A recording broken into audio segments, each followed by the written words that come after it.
Nagumpisa ang eksena habang inutusan na ni Cecil ang kanyang mga mandirigma na umatake, na nagpasimula ng matinding labanan sa pagitan ng Magic Knights ng kaharian at ng mga beastmen ng imperyo.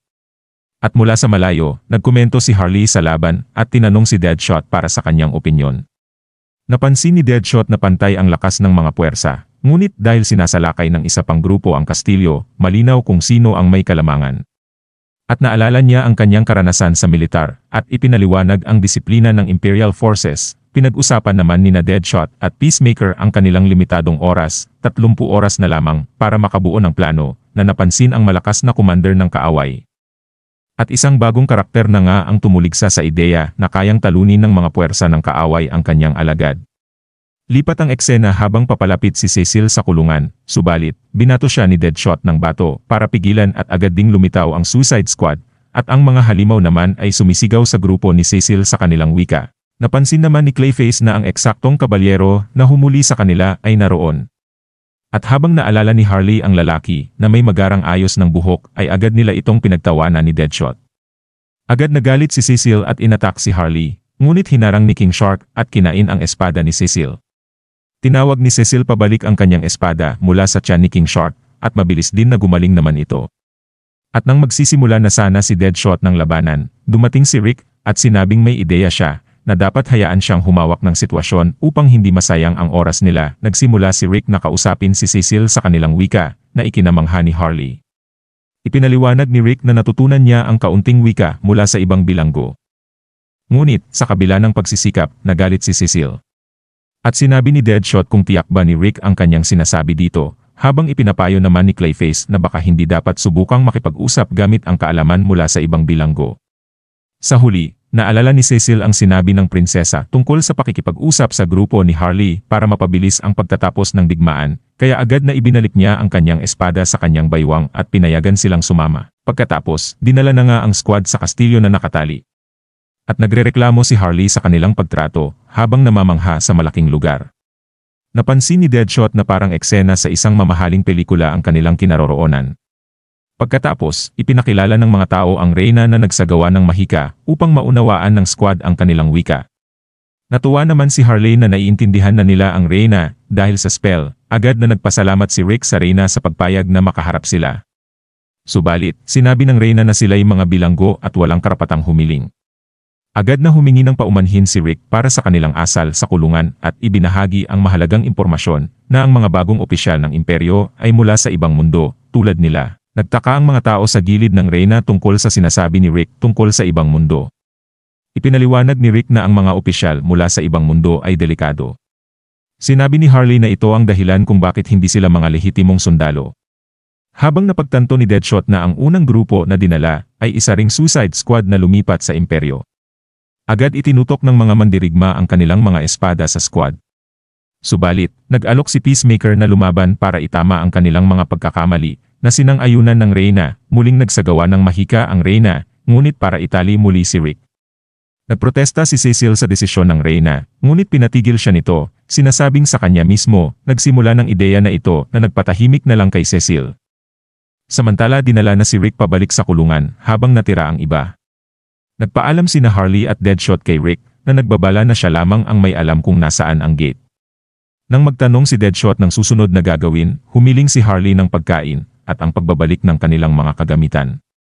At makikita na nga ang grupo na kanya-kanyang ibinalik ang kanilang mga armas, naghahanda sa kanilang unang misyon sa mundong ito. Bumalik ang eksena sa labanan at pinanood nila mula sa malayo. Nagtanong si Clayface kung dapat ba nilang tulungan ang mga Royal Forces, ngunit naalala ni Deadshot ang utos ni Cecil na huwag makialam. Naisip ni Deadshot na baka mas maayos na huwag saktan ang pride ng mga Royal Forces. Nagkomento naman si Peacemaker na ang isang walang silbing kakampi ay pabigat lang. Sumasang-ayon si Deadshot na nagsabing mahirap makipaglaban sa mga kaaway na parang walang pakialam sa buhay nila. Subalit, ipinaliwanag ni Harley na ang mga ito ay hindi basta sinanay, kundi na brainwash. Kinumpirma ni Clayface na alam ni Harley ang sinasabi niya.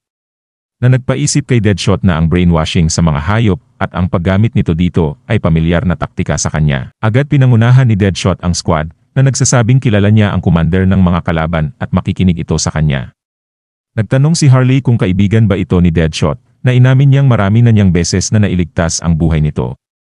At habang sinusuri ang paligid, napansin ni Peacemaker na ang kuta ay dapat may mga ruta rin ng pagtakas. At agad naman ginamit ni Clayface ang kanyang kapangyarihan upang gumawa ng butas sa pader na ikinamangha ni Harley. Ipinaliwanag ni Clayface na ang kanyang kapangyarihan ay nagbago mula nang dumating sila sa bagong mundo ito. Nagpatuloy na nga sa pakikipaglaban ang squad sa mga halimaw mula sa kastilyo, pinapatay ang mga ito isa-isa habang papunta sa commander na sinasabi ni Deadshot. At nang makita na nga nila ang commander, nagulat ito na nakalusot sila sa kanyang mga bantay. At agad ipinaalala ni Deadshot na hindi siya naroon para lumaban, kundi bilang kaibigan. At ibinunyag na ang commander ay si Ratcatcher, isang matagal nang kakilala ni Deadshot. Nagalit si Ratcatcher at inalala ang kanilang nakaraan, habang ipinagtanggol siya ni Deadshot laban sa mga bully. Lipat ang eksena at dinalhan naman ni Deadshot si Ratcatcher ng keso sa kanyang selda. Sinabi ni Deadshot na ang keso ay papunta na sana sa basurahan, kaya binigay niya ito sa kanya, ngunit kinuha naman ni Deadshot ang mansanas nito. At sa banyo, kinausap ni Deadshot si Ratcatcher tungkol sa pagbabago ng kanyang anyo upang hindi na siya bulihin. Habang makikitang nagalit si Ratcatcher, sinisisi si Deadshot sa lahat ng nangyari na ipinagtaka ni Deadshot ang galit nito sa kanya. Sinabi ni Harley na sinasabi ni Deadshot na magkaibigan sila, ngunit hindi naniniwala si Clayface na totoo nga ito. Sumigaw si Ratcatcher sa kanyang mga alagad na kainin ang lahat ng kalaban. Habang pinalilibutan sila ng mga ito. At kahit na pinapatay nila ang mga lobo, isa-isa, tila walang katapusan ang mga ito. Sinubukang barilin naman ni Peacemaker si Ratcatcher, ngunit napigilan agad ito. Hiniling ni Harley kay Deadshot na gumawa ng aksyon at sinigawan ni Deadshot si Ratcatcher, na nagpalala sa sitwasyon at pinalakas ang mga halimaw. Subalit, ginamit ni Clayface ang tubig mula sa mga tangke upang bitagin ang mga kalaban.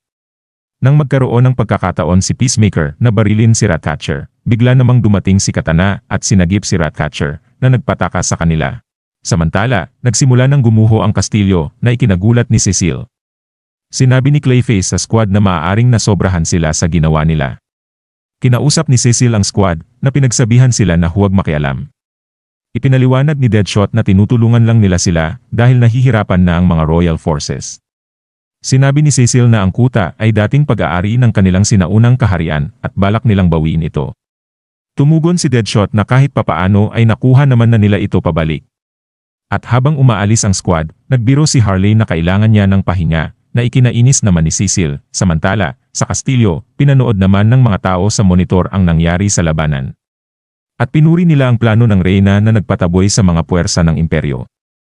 Habang sinabi naman ng Prinsesa Fion na tama ang kanyang hinala na makakatulong ang squad sa kanila.